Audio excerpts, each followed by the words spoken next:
안녕하십니까. 용도사 인사드리겠습니다.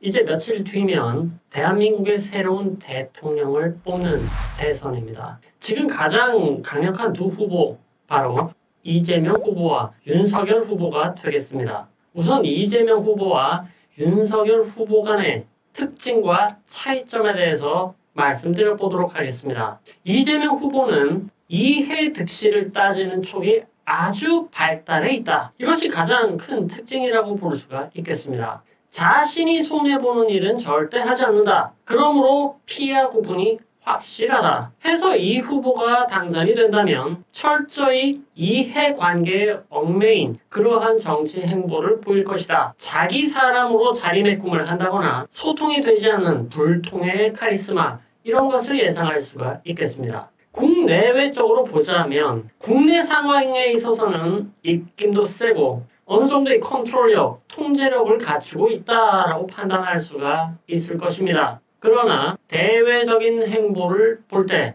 배타적이고 소극적인 자세로 임할 것이며 지나치게 신중한 움직임이 실리를 놓치는 이유가 될 것이다. 저는 이렇게 판단하고 있습니다. 6개월 초보 정치인이 대통령이 돼서 나토가 가입을 해주지 않으려고 하는데 가입을 공언하고 러시아를 자극하는 바람에 결국은 충돌했죠. 러시아를 자극하는 바람에 결국은 충돌했죠.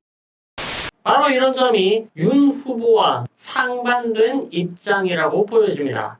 윤석열 후보는 치밀하거나 계획대로 움직이기보다 즉흥성과 그때그때 상황에 돌발적인 움직임을 보인다던가 하는 대변인이 재차 브리핑을 해야 되는 그러한 상황을 예측할 수도 있겠습니다.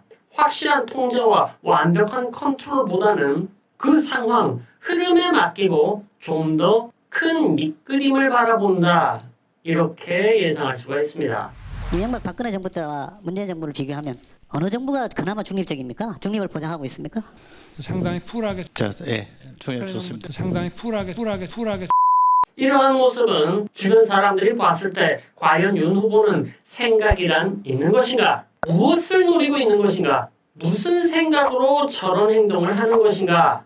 이러한 의구심도 충분히 발생시킬 수 있다라고 보여집니다. 하지만 목적적으로 달성만 된다면 이렇게 되든 저렇게 되든 그 과정상의 흐름은 크게 개의치 않는 그런 흐름을 가지고 있다라고 볼 수가 있는 것입니다. 또한 국제관계에 있어서 굵직한 행보나 시원시원한 결정으로 줄 건 다 주더라도 챙길 것은 확실히 챙기자는 좀 더 적극적이고 공격적인 그러한 외교 스타일을 가지고 있다. 이렇게 판단할 수가 있습니다. 다시 말해 목적에 충실한 행동을 보인다. 이렇게 말씀드릴 수가 있겠습니다. 또한 위기에 강하다. 이러한 장점도 있을 수가 있겠습니다. 간단히 다시 정리를 하자면 이재명 후보는 과정에 충실해서 좋은 결과를 이끌어내자 이러한 타입이라고 한다면 윤석열 후보는 과정이야 어떠하든 간에 결과가 좋다라고 한다면 그 과정상의 진통은 감내하면 그뿐이다. 이러한 타입이라는 것이죠. 저는 이번 대선에서 어떠한 예측을 하기에 그 어느 때보다 신중했다라고 볼 수 있습니다. 노무현 대통령이나 박근혜 대통령이나 바이든의 당선이나 이러한 것보다 더욱 신중했을 수밖에 없는 이유는 개인적인 생각, 저희 사적인 생각이 반영이 되면 안 된다라는 신념 하에서 다시 한번 생각하고 재고한 과정 끝에 말씀을 드리는 것입니다. 지금의 상황은 전반적으로 정세가 불안정한 그러한 상황이라고 볼 수 있으며 방어적인 입장보다는 좀 더 적극적인 행동이 요구되는 상황이 아닌가 하는 판단을 할 수가 있습니다. 해서 윤석열 후보가 당선이 되는 것이 현재의 흐름과 잘 맞아떨어진다. 저는 이렇게 판단을 할 수가 있습니다.